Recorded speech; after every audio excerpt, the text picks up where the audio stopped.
In today's episode, we're going to talk about financial independence, and not just financial independence of have you saved enough. We're going to talk about independence from your employment, independence from the stock market, and independence from the IRS.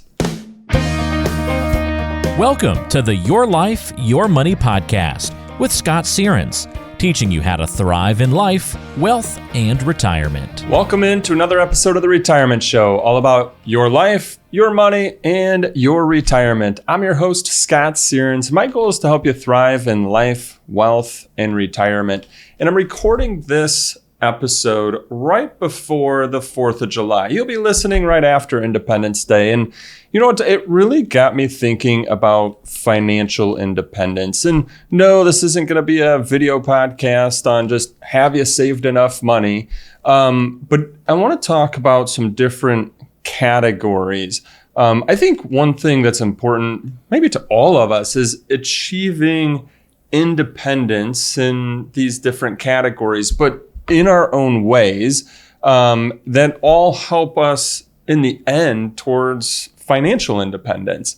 So whether you're still working or whether you're already retired, I really challenge you to go through these different categories, I'll call them, and determine yourself if you are independent in these areas. And again, all towards that goal of financial independence or retirement independence or whatever you want to, say it, but kind of in the theme of independence, let's kind of chat about some different areas. Really got me thinking, and it's not all financial related. It can be time related. It can be mentally related, kind of distancing yourself from some things. So let's go through. So the first one that I want to talk about is independence from employment. Now, yes, the first part of this one is actually speaking about your financials. So independence from employment, we're going to kind of have some sub areas under this one. But the first sub area is kind of financial independence, meaning at some point in time, your company paycheck is going to stop. It's just reality. And maybe you love working, but even maybe from a health or just physical capability standpoint or whatever it might be, at some point in time, your company paycheck's going to stop. Or you want it to stop because you want to retire. Either way, it's going to stop coming in. And so when your company paycheck stops coming in, do you have enough income sources to then replace that paycheck, whether that be Social Security or a pension or rental income or investments that then can create income for you or withdrawals for you to be able to take out. So, or your retirement savings, IRAs, 401ks, Roths, etc. But do you have enough financial capability to create independence for you from your employment? Some of you might be looking at that going, yeah, I'm there. Some might not be, and you're still saving. But I think that's a really important part, right, to understand, and love going through that exercise with clients, with new prospective clients, is just helping them see based on where they're at and then the future income sources that they have or that they'll have coming in, what that will produce.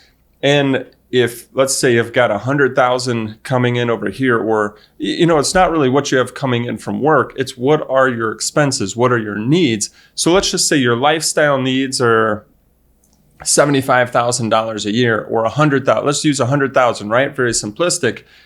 And then we start adding up all of these future income sources, and it's 100,000 or more, and you're still working. Guess what? Now you've achieved that financial portion of independence from your employment. But like I said, that was just kind of the first subpart of independence from employment. The next part is, are you independent from a time and activity standpoint? And here's what I mean. Just like the company paycheck is going to stop, it also means that you're going to stop going into work someday. And for a lot of people, work fulfills a majority of their time in the week. it fulfills keeping them mentally and physically active. Even if you've got a desk job, right? You're driving there, you're getting out of your car, you're going into the office, whatever it might be. Work fulfills a lot of your weekly activity. And so I bring this up is because, do you have a grasp on how you're going to now fulfill that time? Fulfill that time that was once fulfilled by work. And you might be like, I'll just figure that out. Well, maybe. But it's really important that we all stay mentally and physically active, in my belief anyways.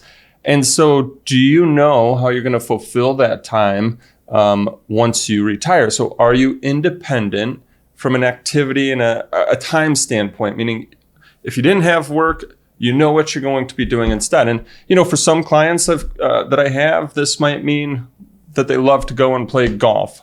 For some clients, this might be, I have one client who is walking 2 miles a day. That's how they're fulfilling that mental and physical activity portion. I have a client that, that what they're doing is they're watching their grandkids. And then at nights, guess what? They're going to all their grandkids' baseball games and football games and basketball games, and just constantly fulfilling their time. And that's what's keeping them active and busy. So everybody's different. I know you might say, well, I plan to travel. But reality is we can't travel every day. And just like the person who golfs, they can't necessarily golf every day. They probably like to, but it's just probably not reality. And so even in those days that you're not doing some different things, are you prepared from an activity and a time standpoint to be independent from what's right now fulfilling your work or fulfilling your time, which might be work? And if you're already retired, this might be getting you thinking about, okay, yeah, I've got to add more activity to my life, more mental and physical activity to my life, whatever that might be, whatever groups you want to join, things that you want to do. But hopefully that's going to kind of get you kind of going down those right paths. Now, maybe you're not looking to be fully independent from work, from an activity standpoint, right? Maybe work is your thing, and that's totally okay. I have clients that's their thing too, and it's recognizing that up front. So they might be financially independent from employment, but that fulfills a big part of your life. So, hey, if work is your thing, great, keep work as your thing. Maybe your goal is to go part-time, or maybe your goal is just to keep working as long as you can.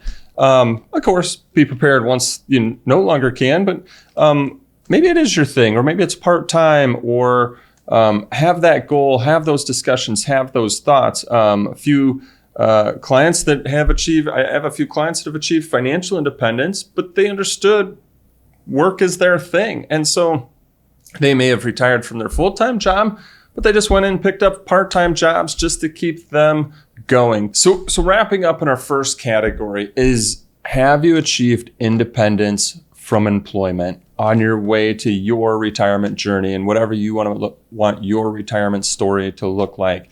Then there's parts under that. Have you achieved financial independence from employment?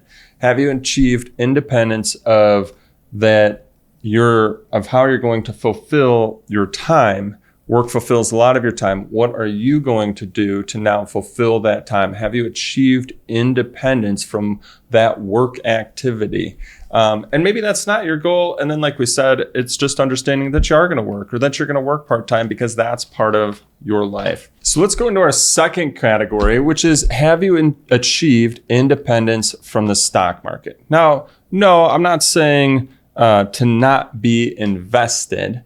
As you know, we manage our clients' investments for them, or help them managing their investments for their retirement.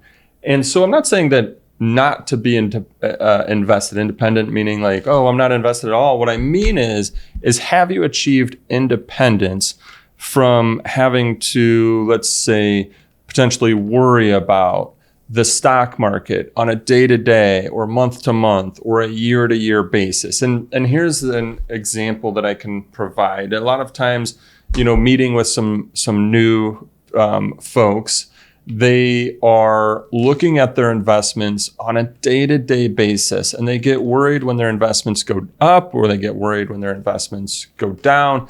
And what that tells me is that they don't have a strategy in place for their future.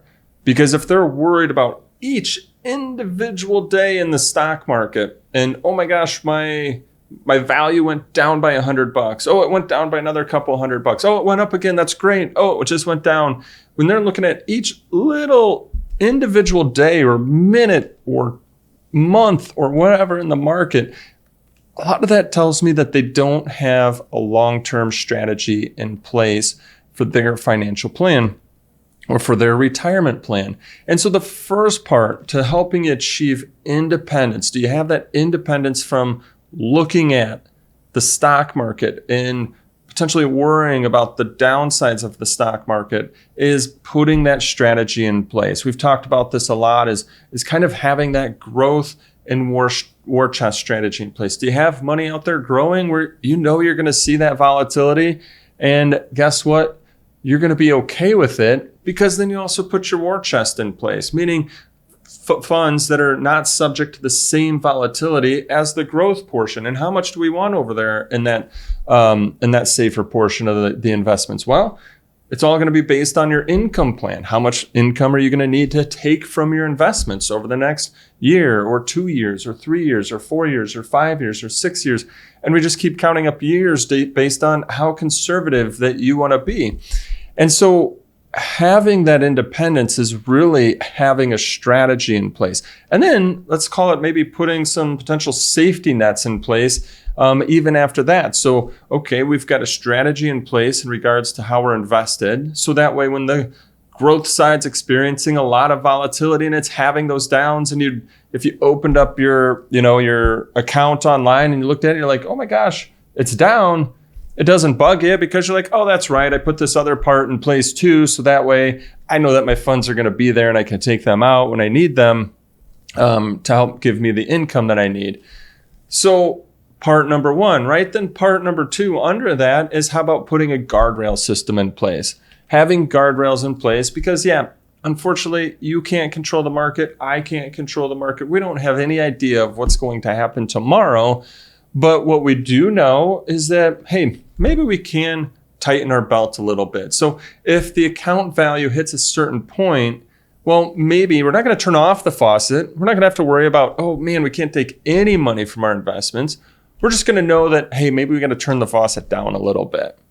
And on the other side of it is that when our investments go up, rather than leaving a mattress full of money behind, guess what? Knowing when we can actually take more out. So we've got a lower guardrail, we've got an upper guardrail that are helping us in retirement understand when we can either have to maybe make a little bit of a reduction on how much we're taking out, or understanding on that upper side of how much that we can take out. So I find a lot of times, and this is why I brought up the guardrails are more for once you're in retirement, but I find a lot of times that's when people are potentially worrying a lot more about the stock market. Now, on that way up the mountain, meaning those working years, hopefully you're not staring at it every day and wondering, oh my gosh, is this, going to work, not going to work?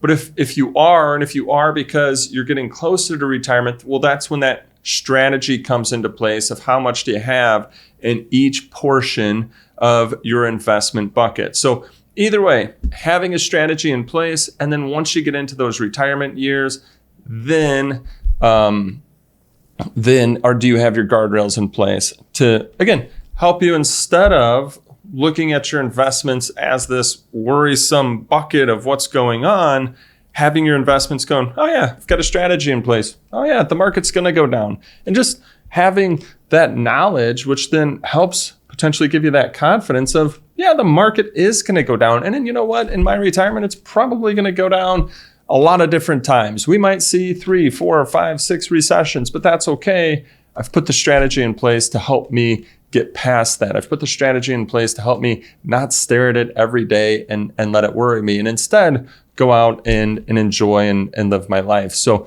that second category, I really want you to challenge yourself, is have you achieve independence from the stock market? And then moving on, let's go to the third category. I love talking about taxes. So have you achieved independence from the IRS? And I know what you're thinking. Scott's crazy. Yeah, I guess this one's kind of a stretch because we're never going to fully achieve independence from the IRS, meaning that we're never ever going to pay taxes. So I get it. A little bit of a stretch on this one. But here's the thing. Who's in control? Are you in control, or are you letting the IRS be in control? And what I mean by this is that in this frame, or in this, category, achieving independence is really just taking control, actively taking control of your finances, meaning actively planning. Are you considering 401k versus Roth 401k, and why? Are you considering IRA versus Roth IRA? Why? Are you considering Roth conversions? Why?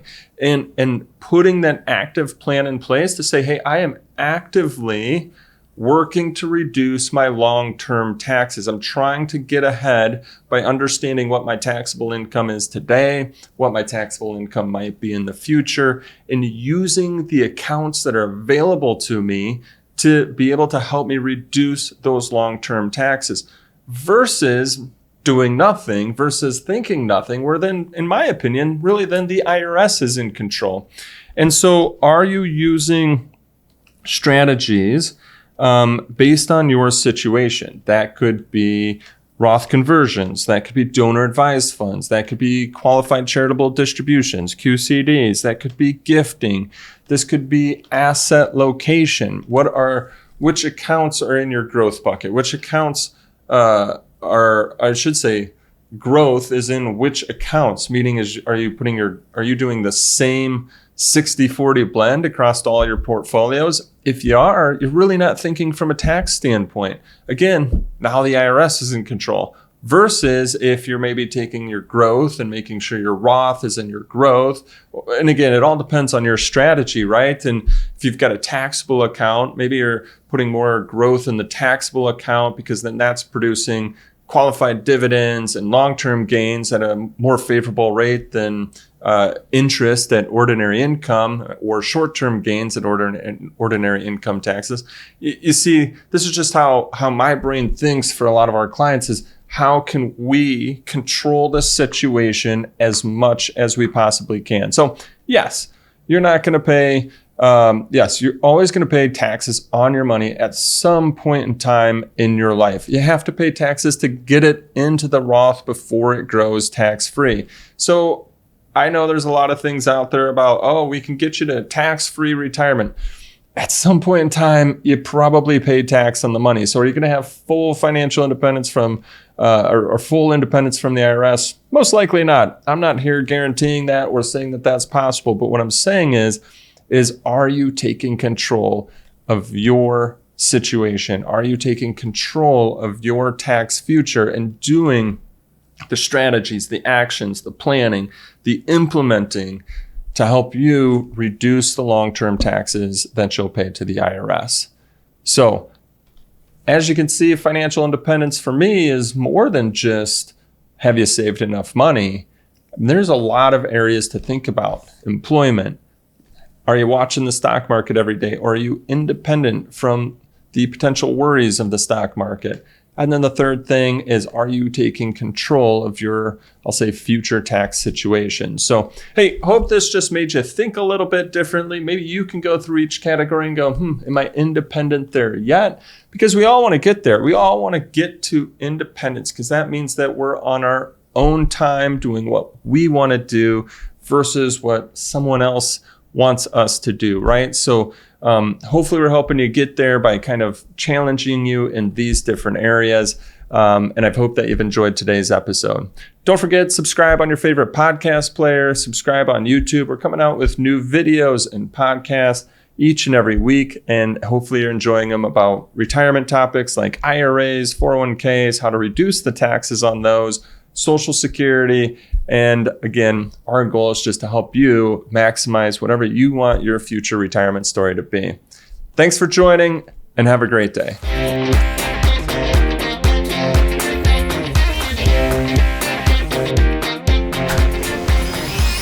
Insurance products are offered through the insurance business Sierens Financial Management, Inc. Sierens Financial Group, Inc. is an investment advisory practice that offers products and services through AE Wealth Management, LLC, AEWM, a registered investment advisor.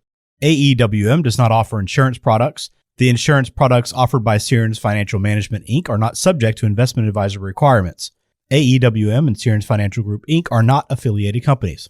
Investing involves risk, including the potential loss of principal. Any references to protection, safety, or lifetime income generally refer to fixed insurance products, never securities or investments. Insurance guarantees are backed by the financial strength and claims paying abilities of the issuing carrier. This podcast is intended for informational purposes only. It is not intended to be used as a sole basis for financial decisions, nor should it be construed as advice designed to meet the particular needs of an individual situation. Please remember that converting an employer plan account to a Roth IRA is a taxable event. Increased taxable income from the Roth IRA conversion may have several consequences, including, but not limited to, a need for additional tax withholding or estimated tax payments, the loss of certain tax deductions and credits, and higher taxes on Social Security benefits and higher Medicare premiums. Be sure to consult with a qualified tax advisor before making any decisions regarding your IRA. Sierens Financial Group, Inc. is not permitted to offer, and no statement made during this show shall constitute tax or legal advice. Our firm is not affiliated with or endorsed by the U.S. government or any governmental agency. The information and opinions contained herein provided by third parties have been obtained from sources believed to be reliable, but accuracy and completeness cannot be guaranteed by Sierens Financial Group, Inc.